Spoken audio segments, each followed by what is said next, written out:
Movie artist అసోసియేషన్లో వివాదాలు ఇంకా కొనసాగుతూనే ఉన్నాయి.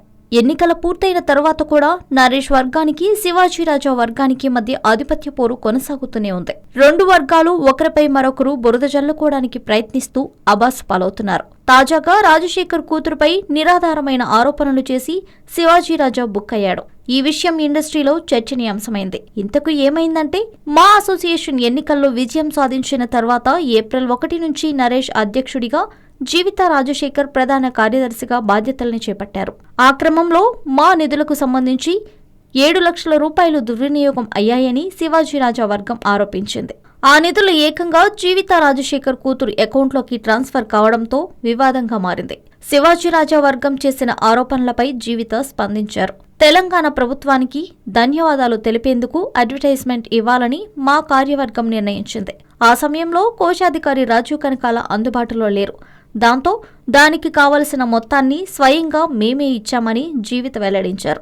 తెలంగాణ ప్రభుత్వం కోసం ఇచ్చిన ప్రకటనకు అయిన ఖర్చును మా నిధుల నుంచి నా కూతురు బ్యాంకు ఖాతాలోకి ట్రాన్స్ఫర్ చేయడం జరిగింది. స్వయంగా రాజీవ్ కనకాల ఆ మొత్తాన్ని ట్రాన్స్ఫర్ చేశారు. ఆ విషయాన్ని తెలుసుకోకుండా శివాజీరాజా వర్గం మాపై నిందలు వేసేందుకు ప్రయత్నించారు అని అన్నారు. మా నిబంధనలకు విరుద్ధంగా వ్యవహరించలేదు. నిధుల వినియోగం విషయంలో ఏం జరుగుతుందో ఆఫీస్ బేరర్స్కి తెలుసు. ఎలాంటి అనుమానాలు ఉన్నా మా ఆఫీస్కు వచ్చి చెక్ చేసుకోవచ్చు. మా అసోసియేషన్పై ఇలాంటి ఆరోపణలు వస్తాయని ముందే తెలుసు. అందుకే మా అకౌంట్స్ విషయంలో పారదర్శకంగా ఉంటున్నామని జీవిత స్పష్టం చేసినట్లు తెలుస్తోంది. గత కొద్ది కాలంగా నరేష్ వర్గాన్ని, ఆయనకు సహకరించిన నాగబాబును టార్గెట్గా చేసుకుని శివాజీరాజా ఆరోపణలు చేస్తున్నారు.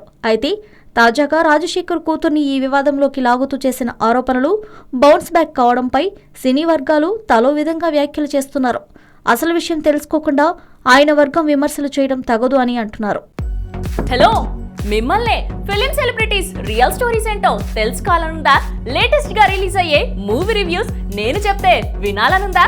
ఇంకెందుకు ఆలస్యం, యోయో టీవీని సబ్స్క్రైబ్ చేసుకోండి. అలాగే మర్చిపోకుండా యోయో టీవీ యాప్ ని కూడా డౌన్లోడ్ చేసుకోండి.